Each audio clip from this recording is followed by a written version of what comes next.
Welcome, cooks, to our pre-Halloween Amy Learns to Cook special. We are doing the recipe vault today, and we are going to be making pumpkin swirl cheesecake. So we got some scary pumpkins. Ow. We got a little fog going on back here.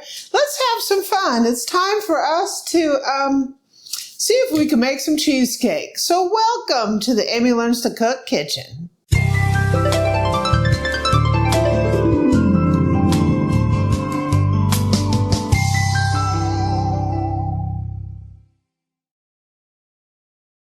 Okay, this fog machine is kind of crazy. So we're going to make the graham cracker crust. I can't say that I've been a great graham cracker crust maker before, but we're going to give it the old try, right? 8 graham crackers in a food processor. We broke these in half. We're going to go ahead and pulse these and turn them into fine crumbs.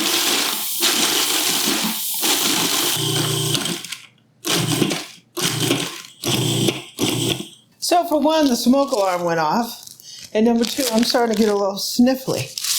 So springform pan, we're going to take that and we're going to put in a round parchment into here. We're going to take our crumbs here, and we're going to put our crumbs into here.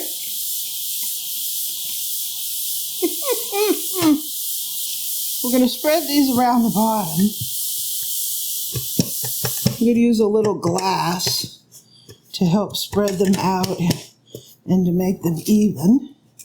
I'm just going to do it like flat on the bottom. Some people go up the sides, but I think I'm just going to do it flat. We'll see how that comes out.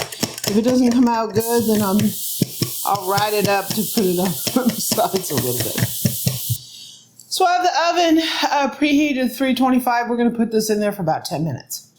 Okay, we still got smoke going on. Okay, I got a stand mixer here.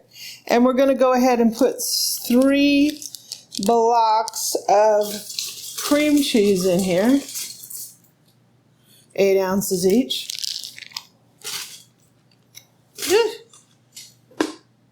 So we need to mix this until it's creamy.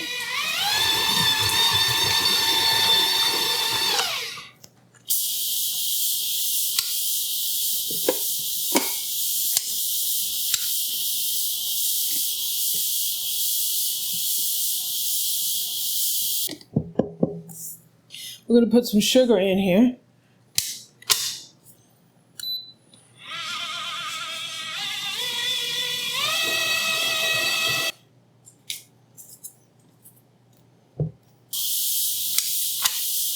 So we're going to have this on low.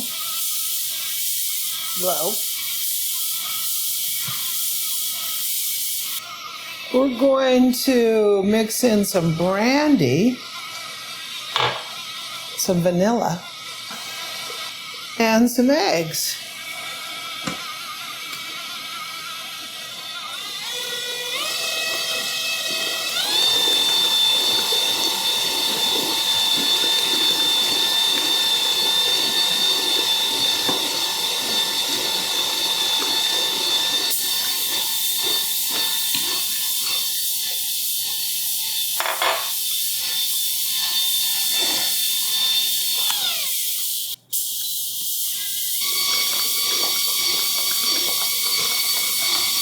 So let's make the pumpkin mixture.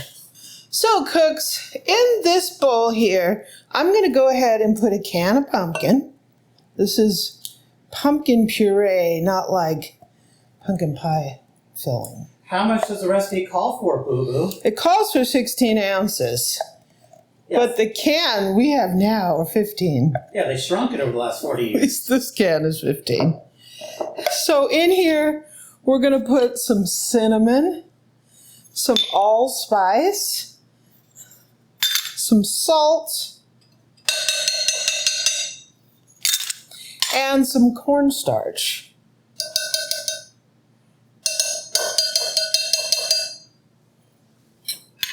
And we're going to go ahead and combine these.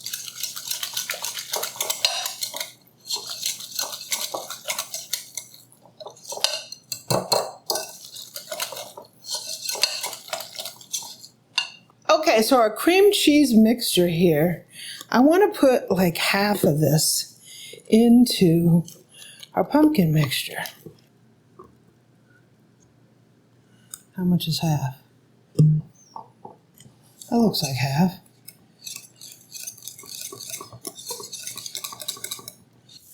Okay, so we have some cream cheese here. This is the rest of that cream cheese mixture.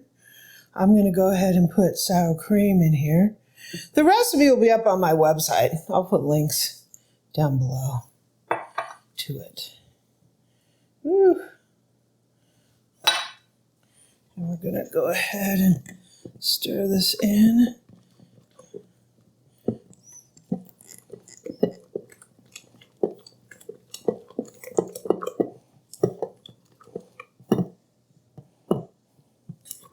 Okay, so we're going to pour the cream cheese mixture in here first.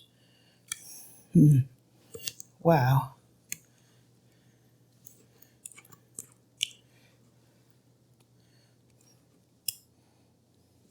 We're going to go ahead and spread this out here.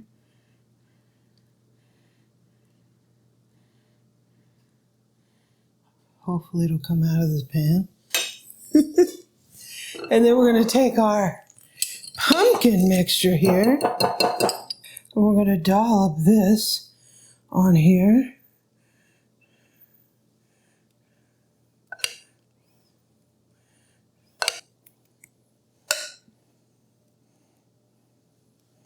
This has got like way more than I thought it would here.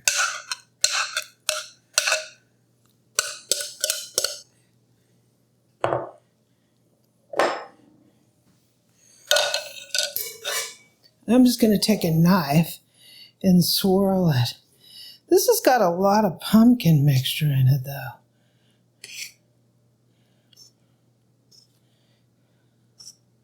I don't know how swirled this is going to be. Well, you might see it after it bakes and you cut it. You might see the layers of it, maybe. Yeah. If you stir it up too much, it's just going to be a pumpkin. Okay, so this has a little different process than I'm used to. I'm used to cooking a cheesecake in a bain-marie. Basically, you're going to line this with foil, put it in a roasting pan, and put hot water in there and cook it like this. This doesn't say to do that. This says to bake it for 1 hour until the edges are set, the middle will jiggle. We're going to turn off the oven, and then we're going to leave it in there for an hour. So we're going to do that, and when it's done, we'll be back. So that cheesecake came out of the oven, and I had major issues with it. I'm going to remake it, try another way to cook it, and we'll see if we get that a different result. I will show you both at the end and tell you what happened to the first one, and hopefully I can correct it on the second one.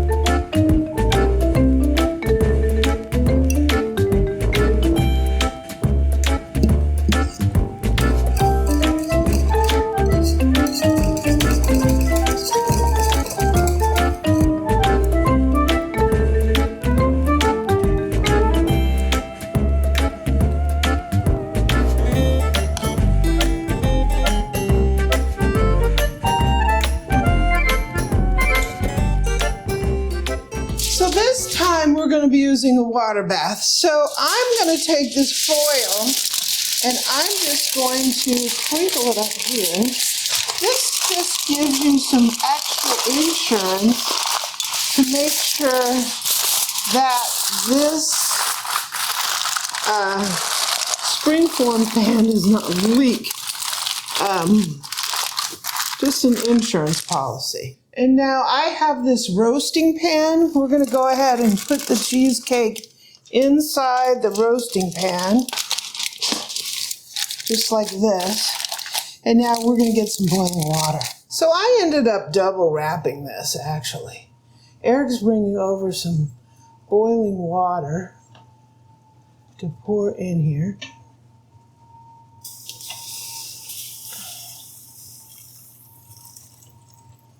How are we doing?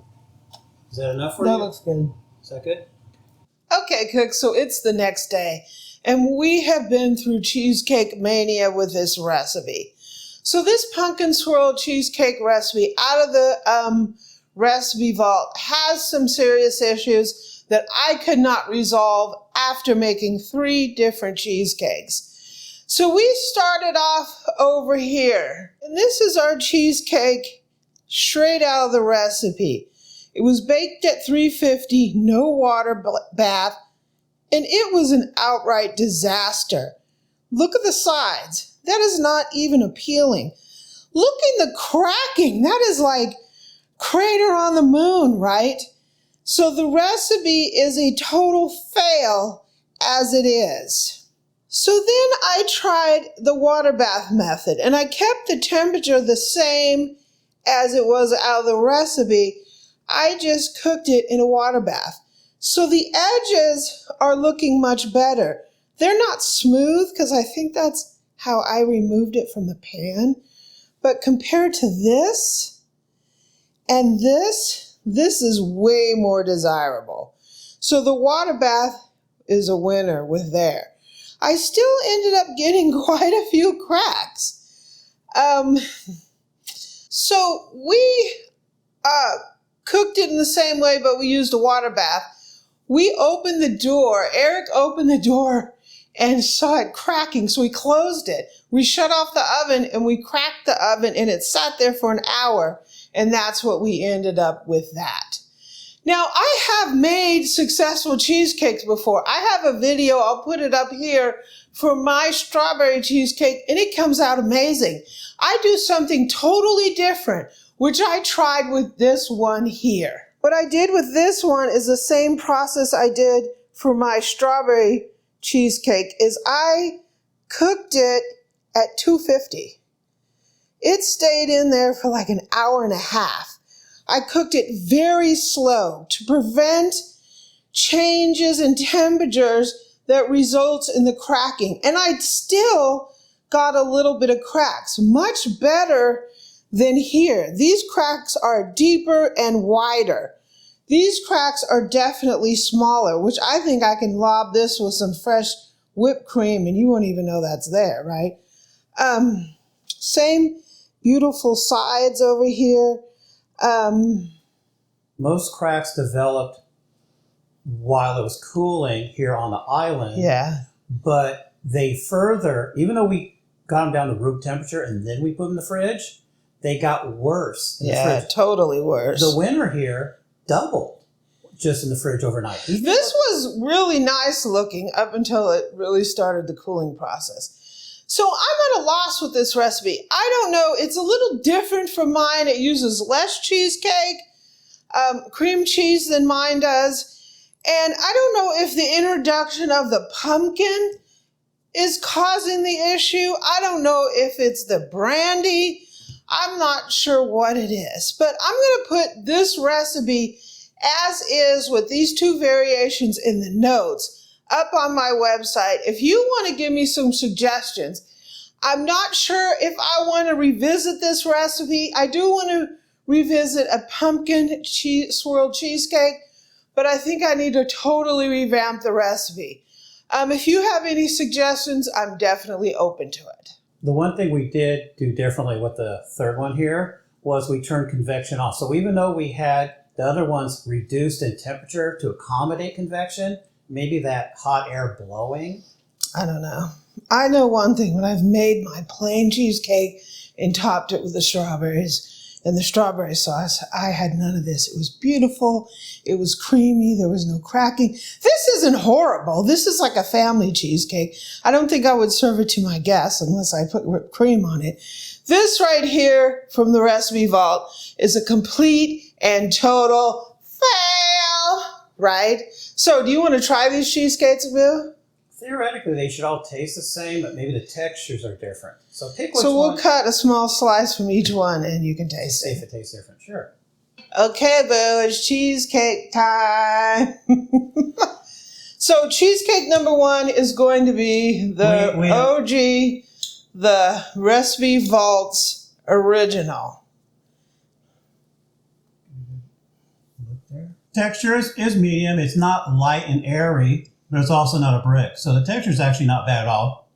Got good cheesecake flavor, and we have just enough of the pumpkin and the spices to make it tasty. Can you even taste the brandy?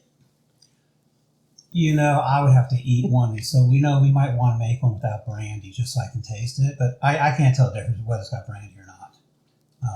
Okay, cheesecake number 2 is the one we cooked in a water bath. Water bath. Wait. What?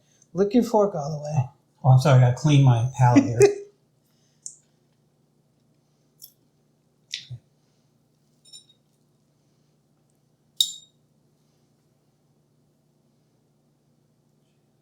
Okay, go ahead and try.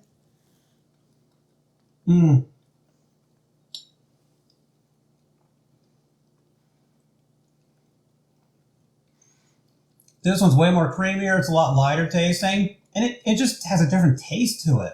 The water bath really helps. The other one tastes a little bit more like your traditional cream cheese. This one, it just tastes differently. It's hard to say. Maybe it interacted better with the pumpkin. Who knows? But it's definitely lighter, big time. Okay, so this is cooked at a low temp at 250. Clean your fork. Okay.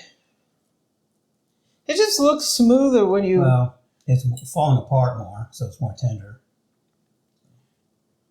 Okay. Oh, yeah. So the 250 is better. Well, it has almost no structure at all. It's almost like pudding. It's a lot like the middle guy I just ate. Same kind of flavor, lighter, more almost liquidy like him, but worse. So the first guy was the more rigid. Tasted more like a traditional cheesecake. These guys are kind of like pudding. They taste good, but they're just different. So the lower temp and the water bath seems to make a lighter, creamier cheesecake. Yeah. Not as dense as this one. This one just overcooked, I think. they all taste good. So from a cheesecake perspective, I kind of like the first guy the best. From a looking at perspective, the two other ones were better. But like I said, these were just a little more liquidy tasting, way lighter. But the middle one was probably the best compromise between the two of them. Yeah, so that's the water bath. So he said he liked the texture of the first one, but he ran off with the middle one, the water bath. So if that says anything. So cracks in cheesecake are an issue. You really have to practice and get a really strong recipe. I have one. We did a video on it years ago. It is my strawberry cheesecake. It's a basic cheesecake with strawberry and a strawberry sauce on the top. It's fantastic. It didn't crack. It comes out beautiful. And so many people I know have told me that they made it and they said it's amazing. So I will leave links to that down in the description. I'll put the video up here as well. So I hope you enjoy this. This is our Pumpkin Swirl Cheesecake Challenge. And well, first of all, it is the Halloween edition. And I think these properly celebrated it too, the way they turned out. Yeah, it's kind of scary, but you're still eating it. You like it. Refill. So not a beauty, but he liked it. So fail on a cheesecake thing because a cheesecake with cracks is horrible, right? At least that's what the world says. So in that regard, it was a fail, but they were tasty. Eric is gonna. Oh, they're all tasty. I don't know what you're gonna do with all these cheesecakes.